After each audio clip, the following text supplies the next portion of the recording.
दोस्तों मेरे चैनल से जुड़ने के लिए सब्सक्राइब बटन को क्लिक करें और अगर आप चाहते हैं मेरी वीडियो अपलोड होते ही आपके पास मैसेज आ जाए तो बेल आइकन को ऑन कर लीजिए। दोस्तों वीडियो के एंड में अगर वीडियो पसंद आता है तो लाइक ज़रूर करिएगा। हेलो फ्रेंड्स, मैं आज आपके बीच में एक बहुत इंटरेस्टिंग टॉपिक लेके आया हूँ जिस टॉपिक का नाम है कौन सा राशि रत्न पहना जाए। लोग इस टॉपिक को लेके बहुत परेशान रहते हैं। कुछ लोग कहते हैं हमें तो रत्न पहन के नुकसान हो गया, कुछ लोग कहते हैं हमें रत्न सूट नहीं करा, कुछ लोग कहते हैं ये रत्न ही नकली है। तो इसके लिए मैं आज आपके लिए टॉपिक लेके आया हूँ कि कौन सा रत्न पहना जाए, कौन सा असली है, कौन सा नकली है, आपकी राशि को कौन सा रत्न सूट करेगा। कुछ लोगों की कुंडली में बहुत बड़े बड़े योग बन रहे होते हैं जो कि रत्न की वजह से हम एक्टिवेट कर सकते हैं, लेकिन लोगों को इसके बारे में पता नहीं होता, इसलिए वो उसे जाने देते हैं, उसका फायदा नहीं उठा पाते। तो इसके लिए आपको मेरे साथ जानना पड़ेगा आपकी राशि, आपकी कुंडली और उनके राशियों के स्वामी, वो कहाँ से नेगेटिव है, कहाँ से पॉजिटिव है, और नेगेटिव है तो पॉजिटिव कैसे किया जाए, और कम पावरफुल है तो पावरफुल कैसे किया जाए। तो राशियों को जानने के लिए पहला राशि हमारी होती है मेष राशि, दूसरी होती है वृषभ राशि, मिथुन राशि, कर्क राशि, सिंह राशि, कन्या राशि, तुला राशि, वृश्चिक राशि, धनु राशि, मकर राशि, कुंभ राशि, मीन राशि। ये सीरियल से होती हैं 12 राशियां और इसी सीरियल से ये चलेंगी कुंडली में भी। पहले नंबर पे मेष ही आएगी, दूसरे पे वृषभ ही आएगी, ऐसे ही तीसरे पे मिथुन आएगी, 12वें पे मीन ही आएगी। ये राशियां ऐसे ही सीरियल से चलेंगी।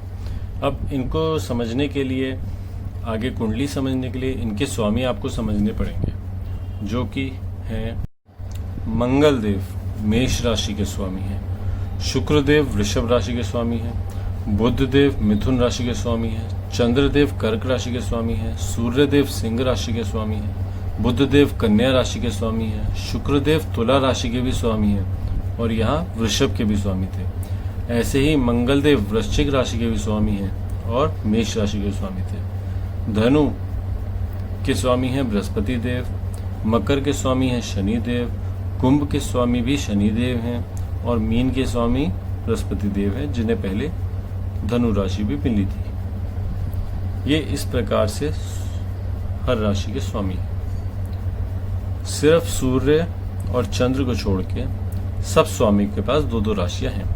मंगल के पास मेष वृश्चिक, शुक्र के पास शुक्रदेव के पास वृषभ राशि और तुला राशि, बुध देव के पास मिथुन राशि और कन्या राशि, ऐसे ही शनि देव के पास मकर और कुंभ, ऐसे ही बृहस्पति देव के पास धनु और मीन। ये इन राशियों के स्वामी इस प्रकार से हैं। अब आगे इस प्रकार से कुछ आपकी कुंडली होती है। ये कुंडली के भाव हैं, भाव जिन्हें घर भी कहा जाता है, इनका दूसरा नाम घर होता है। ये हमेशा फिक्स रहते हैं, जैसे ही 1 2 3 4 5 6 7 8 9 10 11 12 12 तक गिनती है, ये 12 तक ऐसे ही चलेंगे, ये फिक्स रहेंगे। पहला घर जैसे खुद का होता है, स्वयं का, अपने रंग रूप का, चरित्र का, मानसिकता का, ये फिक्स रहेगा। ये हमेशा पहला घर इसी चीज को दर्शाएगा। ऐसे ही दूसरा घर होता है धन का, कुटुंब का, वाणी का, आपके दांतों का, सीधी आंख का, राइट आई। तीसरा घर होता है छोटे भाई बहन का, छोटी मोटी यात्राओं का, गर्दन का, गले का और सीधे कान का। ऐसे ही चौथा घर होता है माता का, वाहन का, मकान का, सुख सुविधाओं का, प्लॉट का, दिल का, फेफड़ों का, ससुर का। ऐसे ही पांचवा घर होता है अपने बेटे संतान से रिलेटेड, पेट से रिलेटेड। इससे हम लॉटरी, शेयर मार्केट भी देखते हैं, लव मैरिज का, लव अफेयर का, शिक्षा का, बुद्धि का। ये पांचवा घर होता है। छठा घर अच्छा नहीं माना जाता। छठा घर रोग ऋण शत्रु का घर होता है, लेकिन इससे हम कंपटीशन भी देखते हैं। कंपटीशन एक अकेला इससे पॉइंट है जो अच्छा मिलता है। सातवां घर लाइफ पार्टनर का घर होता है, आपके स्पाउस का घर होता है, आपके बिजनेस पार्टनर का घर होता है, डेली इनकम का घर होता है, डेली वेजेस का घर होता है। ऐसे ही आठवां घर, ये घर भी अच्छा नहीं माना जाता, ये गहरी खोज का घर होता है। मृत्यु का घर भी इसे कहा जाता है। ये ससुराल से संबंध का घर होता है, परेशानियों का घर होता है, मृत्यु का घर होता है, तथा धार्मिक भी इससे देखा जाता है कि व्यक्ति धार्मिक है या नहीं। नवा घर बहुत अच्छा घर माना जाता है। ये भाग्य का घर होता है, पिता का घर होता है, स्वास्थ्य का घर होता है, विदेश यात्रा का घर होता है। इसमें हम धर्म की रुचि भी देखते हैं और तथा इससे हम उच्च शिक्षा भी देखते हैं। ऐसे ही 10वां घर कर्म का, प्रोफेशन का, आपके बिजनेस का घर होता है तथा आपकी सास का घर भी होता है, मदर इन लॉ का, तथा यहाँ घुटनों के जोड़ों का भी देखा जाता है। 11वां घर लक्ष्मी का घर होता है, बड़े भाई बहन का घर होता है, इच्छा पूर्ति का घर होता है तथा छोटी मोटी बीमारियों का घर भी होता है। यहाँ से घुटनों के नीचे की बीमारियां भी देखी जाती हैं। 12वां घर होता है आपके फॉरेन सेटलमेंट का। ये घर भी 6-8 की तरह अच्छा नहीं माना जाता। 6, 8 और 12 घर कुंडली में अच्छे नहीं माने जाते। अब तो फॉरेन सेटलमेंट अच्छा माना जाता है, पहले अच्छा नहीं मानते थे। पहले के लोग बाहर नहीं भेजना चाहते थे, मजबूरी में लोग जाते थे और सेटल हो जाते थे कमाई के लिए। तो पहले ये घर अच्छा नहीं माना जाता था, लेकिन फॉरेन सेटलमेंट की वजह से इस घर में ये वाला फॉरेन सेटलमेंट का पॉइंट अच्छा माना जाता है। लेकिन ये घर अब भी बुरा ही कहा जाएगा, क्योंकि इसमें जेल, यात्रा, व्यय, हॉस्पिटल के खर्च, हॉस्पिटल एक्सपेंसेस, मोक्ष की प्राप्ति इस घर से देखी जाती है तथा इससे लेफ्ट आई, बाई आंख भी देखी जाती है। अब कई लोग कहते हैं कि ये एस्ट्रोलॉजी, कुंडली हम विश्वास करें या ना करें। देखिए, ये चीज तो आज से नहीं है, ये एक साइंस है, पढ़ाया जाता है।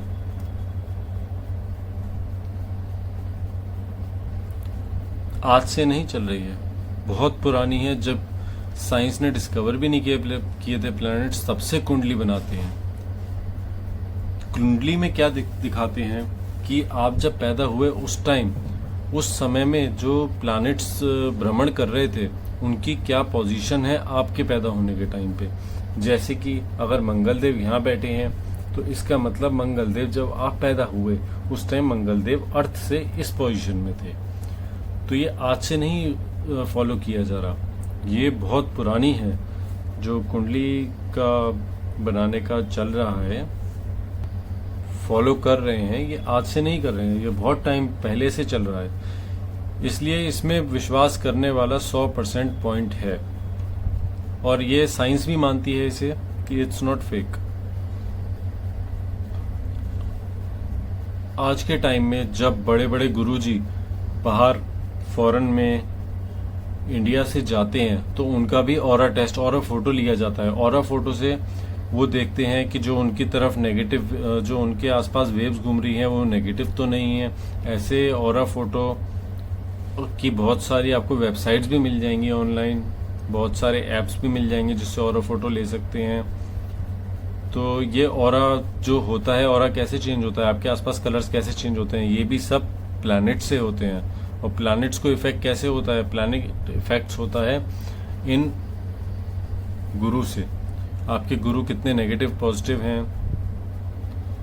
इन चीज से प्लैनेट्स इफेक्ट होते हैं। और प्लैनेट्स आपकी बॉडी में किरणें, वेव्स जो आती हैं, उस हिसाब से वेव्स आपके ऊपर नीचे होती हैं। अब आपके में फॉर एग्जांपल आपके मंगल अच्छा है लेकिन उसकी वेव्स अच्छी नहीं आ रही हैं, तो उसके लिए हम मूंगा पहनते हैं ताकि मूंगा अच्छी आपको रिजल्ट दे। तो ये इस तरह से चलता है। हमें जो जेमस्टोन, जो राशि रत्न होते हैं, वो एक तरह से एंटीने का काम करते हैं। शुद्ध भाषा में समझे तो वो एंटीना ही है, वो आपको प्लैनेट से जोड़ने का एंटीना है। जैसे आप अपने जेमस्टोन उंगली में पहनेंगे तो वो आपकी बॉडी में प्लैनेट से वेव्स खींच के आपकी बॉडी में डालते हैं, जिससे आपकी उस प्लैनेट के जो वेव्स होते हैं वो स्ट्रांग होते हैं आपकी बॉडी में। इसलिए आपको ये समझना भी जरूरी है कि आप जैसे आपके मान लीजिए बुध देव है मिथुन राशि के, और आपने बुध देव का ही जेमस्टोन पन्ना पहन लिया, जो कि बुध देव का एक राशि रत्न है। लेकिन मिथुन बुध अगर आपकी राशि में नेगेटिव थे, अच्छे इफेक्ट नहीं दे रहे थे, और आप उनका ही पन्ना पहन लो, उनका ही रत्न पहन लो, तो वो नेगेटिव इफेक्ट्स को और ज्यादा खींचेंगे। क्योंकि एक तो वैसे ही नेगेटिव थे, ऊपर से आपने उनका पन्ना पहन के और ज्यादा उनको खींचने लग गए। तो इस तरह से एंटीने का काम करता है, आपको और खींचेगा। राशि जैसे बुध देव का आपने पन्ना पहना, वो और ज्यादा उनकी किरणों को खींचेगा। अगर वो पॉजिटिव है तो आपके कुंडली से और पॉजिटिव रिजल्ट निकल के आएंगे आपके लिए, अगर नेगेटिव है तो और नेगेटिव रिजल्ट निकल के आएंगे आपके लिए। तो इसके लिए आपको अपनी कुंडली समझना जरूरी है, जो कि आपको बहुत आसानी से समझ आ जाएगी मेरे आगे आने वाली वीडियोस में। अब हम आगे बढ़ते हैं। इसमें कुंडली में आपको मेन समझने होते हैं आपके घर, आपके गुरु, आपके स्वामी, कौन से अच्छे हैं, कौन से गंदे हैं। तो घरों में पहले समझना होता है कि ये होता है केंद्र, ये होते हैं केंद्र के घर। 1, 4, 7, 10 ये चारों केंद्र के घर हैं। त्रिकोण स्थान, त्रिकोण स्थान कौन कौन से माने जाते हैं? पहला घर, पांचवा घर, नवा घर। ये फिक्स रहेंगे हर कुंडली में, हर राशि में ये फिक्स रहते हैं। पहला घर, पांचवा घर, नवा घर हमेशा त्रिकोण का स्थान होता है। और केंद्र के घर होते हैं पहला, चौथा, 10वां, 7वां। ये चारों घर हमेशा केंद्र के होते हैं। बुरे स्थान, बुरे घर जिसे कहा जाता है, वो होते हैं 6, 8, 12। अब साउथ इंडियन कुंडली के हिसाब से, एस्ट्रोलॉजी के हिसाब से आप देखेंगे तो वो 2 सेकंड को भी मानते हैं, लेकिन हम सेकंड को नहीं मानेंगे। हमारे हिसाब से 6, 8, 12 सिर्फ बुरे स्थान होते हैं। इन्हें हम त्रिक भाव भी कहते हैं। त्रिक भाव या त्रिक घर 6, 8, 12 ये 3 त्रिक भाव में भी आते हैं। ऐसे ही जब आप कुंडली देखेंगे, हम सिर्फ लगन कुंडली देखेंगे, क्योंकि लगन कुंडली में ही सब कुंडलियों का एक मेल होता है। तो जब हम कुंडली देखते हैं तो उसमें हमने अंश भी दे रखा होता है। अंश का क्या मतलब होता है? अगर 0 से 6 अंश है, मतलब वो वाला स्वामी आपको 25% रिजल्ट देगा। अगर उस स्वामी का 7 से 12% है तो वो 50% रिजल्ट देगा। अगर 12 से 18 अंश है तो वो 100% रिजल्ट देगा। 18 से 24 अंश के बीच वो 50% रिजल्ट देता है। 24 से 30 अंश के बीच वो 25% रिजल्ट देता है। लेकिन अगर उन कुंडलियों का अंश 0, 1, 2, 29, 30 है तो वो 0% रिजल्ट देता है, मतलब कोई रिजल्ट नहीं देता। इस कंडीशन में हम उसे बाल अवस्था या मृत अवस्था में मानते हैं। अब यहां से ये है जब फॉर एग्जाम्पल बाल अवस्था, ये है युवा अवस्था, ये है पूर्ण युवा अवस्था, ऐसे ये है मृत अवस्था। क्योंकि यहां से ये होता है कि इस आपकी कुंडली में आपका स्वामी कितने घर चल चुका। फॉर एग्जाम्पल यहाँ 30 पे है, वो 30 डिग्री है, इसका मतलब वो अब अगले भाव में जाने वाला है। इसी प्रकार से अंश हमें हर कुंडली में साथ में दे रखे होते हैं। अब तो सॉफ्टवेयर से कुंडली निकलती है तो हर कुंडली में साथ में दे रखे होते हैं। इसी प्रकार से हम हर स्वामी के शत्रु एवं मित्र को समझेंगे। ये 4 स्वामी हैं जिन्हें माना जाता है देव स्वामी। मंगल, चंद्र, बृहस्पति, सूर्य। शुक्र, शनि, राहु, केतु को माना जाता है दानव स्वामी। और बुध देव सब में आते हैं, वो ना इधर है ना उधर है। ये चारों आपस में अति मित्र होते हैं। ये चारों आपस में अति मित्र होते हैं। बुध देव सब में आते हैं, ये इनसे भी चारों से मित्रता रखते हैं, लेकिन इन चारों से नहीं, इन 2 से सिर्फ मित्रता रखते हैं देव जी में। ऐसे ही शुक्र, शनि, राहु, केतु इनके अति शत्रु हैं। मंगल, चंद्र, बृहस्पति, सूर्य, बट आपस में ये अति मित्र हैं। शुक्र, शनि, राहु, केतु आपस में मित्र हैं। ऐसे ही मंगल, चंद्र, बृहस्पति, सूर्य आपस में मित्र हैं। बुध सबसे मित्रता है बस इनकी मंगल और चंद्र के अलावा। मंगल, चंद्र से इनकी मित्रता नहीं है। ये हमें समझना बहुत जरूरी है। ये आगे आपको समझ आएगा कि मैंने ये क्यों समझाया है। इसी प्रकार से इनके रत्न भी हम, जैसे हमें रत्न पहनने हैं, हमें 2 रत्न बताए गए हैं कि हम पन्ना भी पहने और हम मूंगा भी पहने। तो हम जब मूंगा पहनेंगे तो पन्ना नहीं पहन सकते, क्योंकि मूंगे का स्वामी और पन्ने का स्वामी अति शत्रु हैं आपस में, तो वो दोनों के नेगेटिव इफेक्ट्स मिलेंगे। इसलिए ये दोनों रत्न हम कभी साथ में नहीं पहनने चाहिए। जैसे हमें मंगल और मोती कहा जाए पहनने को, तो हम पहन सकते हैं, क्योंकि मंगल के स्वामी मंगल का रत्न है मूंगा और चंद्र का रत्न है मोती।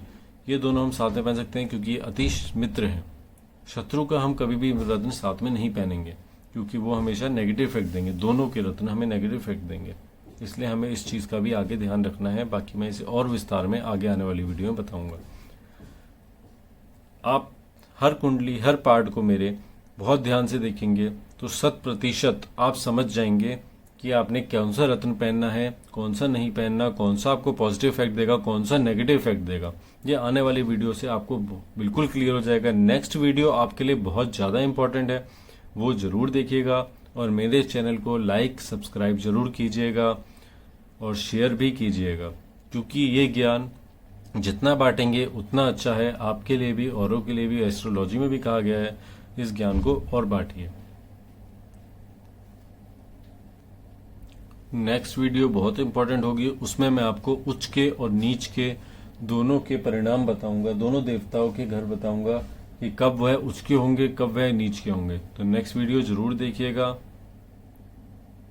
और आपको वीडियो 100% समझ आएगी। एक बार नहीं आए, 2 बार देखिए, तीसरी बार देखिए, चौथी बार देखिए, जरूर समझ आएगी। कुछ ना समझ आए तो प्लीज कमेंट करिए। ओके गाइज, मिलते हैं नेक्स्ट वीडियो में। Bye bye.